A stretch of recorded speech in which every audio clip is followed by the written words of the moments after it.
Good morning, students. Welcome, all of you.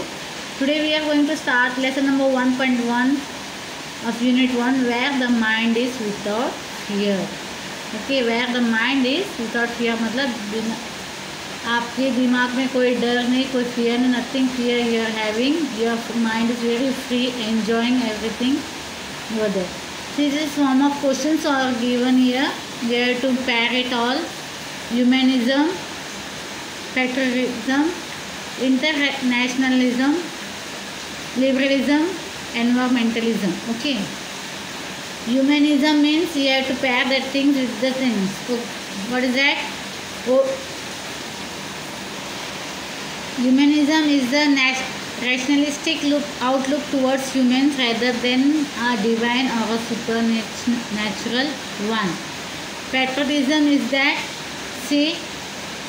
quality of being patriotic, vigorous support of one's country. Means you are loyal to your country. अपने देश के प्रति आप काफ़ी loyal हो, उनकी देश की उन्नति के लिए आप कोशिश करते हो, देशभक्त हो. That is what patriotism. Okay.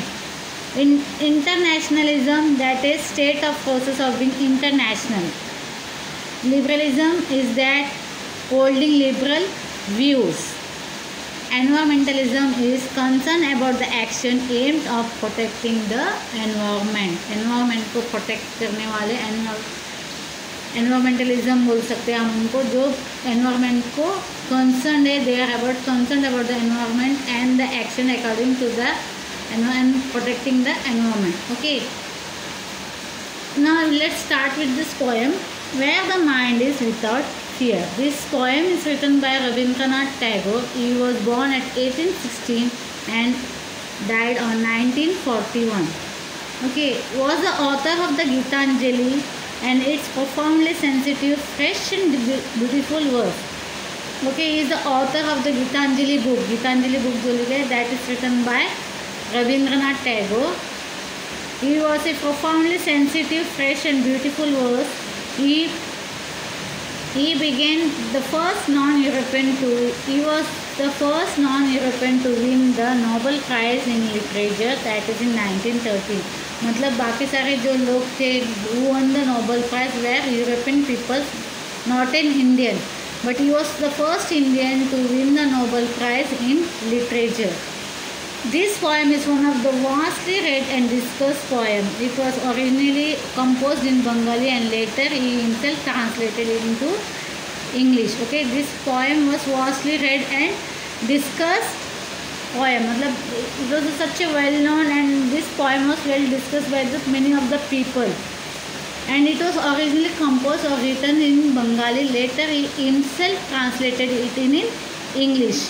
This poem is from his Nobel Prize winning anthology. Anthology means that is called a collection of poem. Okay, anthology का मतलब होता है collection of poem. And from that Geetanjali जो है the collection of poem, उनमें से एक poem ये है Where the Mind is Without Fear. Tagore lived during the time when India was ruled by the British. In this poem, besides political freedom from the British, Tagore also appeals to God for social, educational and economic freedom for the people of India. Tagore lived during the time when the India was ruled by British. Okay, he was during the time of British when they were ruling our country. So in this poem what we will find, in this poem, besides political freedom from the British, Tagore also appeals to God for the social and educational and economic freedom. Besides मतलब political freedom के अलावा he wanted that भगवान हमें क्या social, educational means related to educations and economic freedom means you can achieve everything we want. ऐसे economic conditions अच्छी होनी चाहिए, freedom from all the people of India. Where the mind is without fear and the head is held high, where the knowledge is free, where the world has not been broken up into fragments by narrow domestic walls, where the words come out from the depth of the truth, where the tireless striving stretches its arm towards perfections, where the clear streams of reason has not lost its ways, into the dreary desert sand of dead habit, where the mind is led forward by the into ever widening thought and action into that heaven of freedom. My father, let my country awake. What it is said in this poem, what the poet is telling, that our mind is full of fears and all types of fears. It may be financial fears, it might be fears about the loving peoples and all. हमारे दिमाग में बहुत खौफ रहता है, डर बना रहता है. We was talking about that fear. अपने माइंड इन सब फियर से बाहर होनी चाहिए. काफ़ी फियर्स होते हैं. एक तो आर्थिक परिस्थिति अगर ठीक ना हो तो that is one of the fear. अपने लविंग पीपल को खोने का एक फियर रहता है, that is fear. Other many other fears अपने दिमाग में दौड़ते रहते. तो what the point is saying, where the mind is without fear and head is held high, means ऐसा दिन होना चाहिए when we don't have any fear about anything and we can move around with our head high. मतलब बिना डर के आप बेखौफ रहोगे तो कैसा होता है, सर उठा के जीते हो. जब आप में कोई डर होगा, आप में कोई शंका होगी, मन में कोई फीलिंग्स या कुछ डर होगा, तो तब क्या होते हैं, हम इतने सर उठा के नहीं जी पाते जितने हमें होना चाहिए. So what is saying that our mind should be without any fear. We should not have any fear so that our head will be held high. Where the knowledge is free, where we can get the knowledge very freely. There is no this one means as it should be by मतलब ये इसको part ये नहीं करना चाहिए कि हमें education में free means it should be given to every all, boys and girls, everything following to low caste and high caste, whoever it is, it should be free. Education should be given free to everyone. So what is saying, the knowledge should be free. It should not bounded by the caste, the sex and religions, everything. It should be free from all things. Where the world has not been broken up into fragments by narrow domestic walls.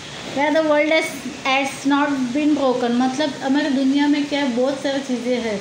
ये छोटी जात का है, बड़े जात का है, ये पैसे वाला है, पैसे वाली चीज़ है, गर्ल चीज़ है, बॉय, और इसके अलावा काफ़ी और रिलीजियस हमारे सामने आते हैं. जब मिक्स तो क्या है, लोगों को माइंड फ्री नहीं रहता है, इन चीज़ में बंधे हुए रहते हैं. Where the world has not broken, मतलब इसकी वजह से क्या है, सब चीज़ें ना दुनिया में बटे हुए छोटे छोटे पीसेस में, फ्रेगमेंट्स छोटे into small pieces and all, broken into pieces. ऐसे जब ये रखते हैं हम लोग, चॉइस रखते हैं या जो सोचते हैं कि ऐसे ये रिलीजियस है, वो रिलीजियस आए है, ये लड़का है या लड़की है, या ये पैसे वाला है, इनके पास पैसे नहीं है. जब ये सब सोच हमारे दिमाग में होता है तो क्या होता है, इसकी वजह से क्या चीज़ें सब बढ़ जाती है. We don't take it as freely. इसको एक तो व्हाट इज सेइंग कि we should not think in that way. कोई रिलीजन, कोई कास्ट, कोई रिचुअल्स वगैरह नहीं आने चाहिए. Our mind should be free from all things. We should accept everybody as a human beings and all. ऐसे कोई भी दीवारें हमारे सामने नहीं होनी चाहिए जिससे लोगों के मन में, दिल में दूरियां पैदा हो या हिस्सा बन जाए उनके. Where words come out from the deep of the truth, जो शब्द अगर अपने दिल से निकाल रहे हो ऐसे क्या अपने दिल से आने चाहिए. ऐसा नहीं कि ऊपरी दिखावा के लिए कुछ शब्द हम बोल रहे.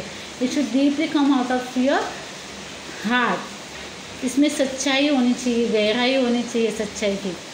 Where tireless striving stretches its arm towards the perfection, where the clear streams of reason has not lost its way. मतलब सारी खुशियाँ, everything whatever it is there, it is meant for you enjoy the human beings and all. It should be the hands be stretched out, continuity and efforts and the struggle. Okay. Where the tireless striving stretches its arm towards perfection, means there should be continuous efforts and struggle towards this injustice जो भी हो रहा है, whatever it is going on in the mind and the people's feelings and all, it should be, we should put an efforts to that to stop all that sin. Our mind should be free from all the things. Where the clear streams of reason has not lost its way into the dreary deserts, sand and dead habit. बुरे जो आदतें वगैरह होती है उससे हमें बाहर निकलना है. Where the mind is led forward by thee means you into ever-widening thought and action. Means our mind should be widen up. It should be everything what is good for the humanism and all for the people, and it should be always the mind should be widen up to accept the new things and all which puts people to move forward. यानी लोगों को आगे बढ़ने में मदद करता हो ऐसी चीज़ें को हमें अपनाने में अपना दिमाग काफ़ी ये होना चाहिए कि दिमाग काफ़ी या फीलिंग्स या अपनी सोच इतनी बड़ी होनी चाहिए कि हम इस चीज़ को अपनाएं। जो चीज़ अच्छी है अपने मानवता के लिए अच्छी है, लोगों की खुशियों के लिए अच्छी है या उसके आगे बढ़ने के लिए जो चीज़ें अच्छी है उस चीज़ को अपनाने में हमें संकोच नहीं करना चाहिए। We should keep our mind wide to accept all this things over there. पहले लाइफ में क्या होता था, नॉर्म्स वगैरह होते जैसे ब्राह्मण्स हो ये उनको ये सब चीज़ें करनी अच्छी लगती है, बाकी लोगों को ये सब चीज़ें शोभा नहीं देती है, या लड़के दहलीज से बाहर कदम नहीं रखती है, उनको पर्दे में रहने चाहिए, ये सब चीज़ें इट्स नॉट इट्स क्या करता है ये अपने आप को अंदर एक घुटन से एक लाइफ दे देता है। वी आर एकदम उस बाउंड्री के अंदर ही रह जाते हैं, हम बाहर की दुनिया नहीं देख पाते, जबकि बाहर की दुनिया बहुत अच्छी है। अगर हम अच्छा है मतलब अगर अपनी प्रगति चाहते तो we have to keep our mind open to accept and you should have the guts to कि मतलब उस चीज़ को अपनाने में आपको ये आना चाहिए, इसमें गट्स होनी चाहिए। You should accept all this things जो चीज़ अच्छी है अपने ह्यूमनिज्म के लिए। Into ever widening thought and actions into the heaven of freedom my father let my country away. मतलब अपना देश इन सब चीज़ों से बाहर निकलना चाहिए, जैसे रिलीजियस हो, कल्चरल नॉट कल्चरल रिलीजियस जो थॉट्स नॉर्म्स जो रहते हैं लोगों को बंदिशों में ये ऐसा नहीं करना चाहिए या वो नहीं करना चाहिए, ये जो नॉर्म्स सब हम लोग पहले के लोग जो है अपने पर डाले उन सब चीज़ों से हमें बाहर निकलना चाहिए। तो व्हाट इज़ एक्सेप्टिंग दैट कि हमने इंडियन लोगों को अपनी कंट्री को ये जागरूक आना चाहिए कि हमें इन सब चीज़ से बाहर निकलना चाहिए। ये सब चीज़ें क्या है अपने आप को एकदम नैरो माइंडेड बना के रखती है। हम इन चीज़ें अगर जब तक बाहर नहीं आएंगे हम बाहर की दुनिया नहीं देख सकते, अच्छी चीज़ नहीं अपना पाएंगे जो हमें प्रगति की तरह ले जा रही है। अपने ह्यूमैनिटी को एक रिलीजियस को सिर्फ अपना एक रिलीजन अच्छा है बाकी ये रिलीजन अच्छा नहीं है, वॉट एवर ऐसे सब सोच से हमें बाहर निकलना है। एवरी रिलीजन इज सेम, ये इंसानों द्वारा बनाए गए चीज़ें हैं, किसी को नीचा किसी को ऊंचा पद दिया गया है, किसी चीज़ में बांधा गया है। That is all we human did, we should come out of all this thing.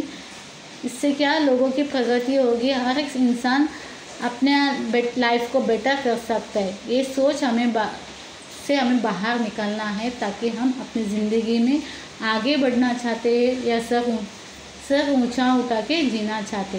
तो that is what it is mention in this poem कि हमें अपने आप को बांध के नहीं रखना है किसी चीज़ से, किसी नॉर्मली जो चीज़ जैसे if you know that this is पहले सती कथा वगैरह होती थी, अगर वो पहले जैसे छोड़ देते तो आज भी वही खाल चलता रहता। We came out of this things. हाँ, some of the places even you can find it but it is a very rare conditions and all. अभी ये सब चीज़ें नहीं होती है, री मैरिजेस वगैरह थे पहले नहीं होते थे, उन सब चीज़ों के लिए लोग लड़े हैं, उन सब चीज़ों को सोच को लोगों ने बदला है एंड दे कम फॉरवर्ड ना। री मैरिजेस वगैरह होते even the if the husband is dead तो पहले क्या होता था वो लड़कियों को दूसरे शादी करने के लिए मौका नहीं दिया जाता था, पर अभी क्या है ऐसे नहीं है क्योंकि हमने अपने सोच बदले हैं। बिकॉज हमें पता है कि ऐसे करने से क्या एक लड़की खुश रह सकती है आगे, उसको अगर लाइफ में आगे बढ़ने का मौका मिल सकता है, उसको रेस्ट्रिक्ट नहीं किया जाता, घर के अंदर ही उसे चार दीवारी में रहना पड़ेगा, उसको घुटन भरी ज़िंदगी से उसे आज़ाद किया गया। तो that is what it is mention over here. मतलब पूरे ओवरऑल ये क्या है, हमें अच्छी चीज़ अपनाना चाहिए। That is said by him. Okay, this is what it is mention in this poem. Here are some of the assignments and all. See here. You have to do this assignment by yourself. You have to match, add. ये सब match करना है आपको इसके साथ। Answer the following questions in your own words. write in your notebooks.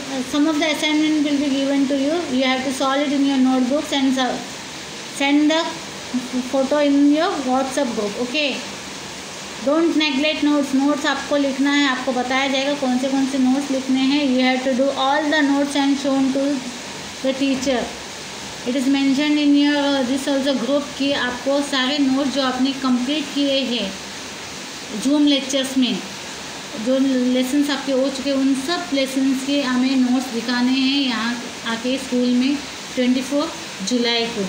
So please don't ignore, the note should be completed. Okay, bye, see you in the next lecture.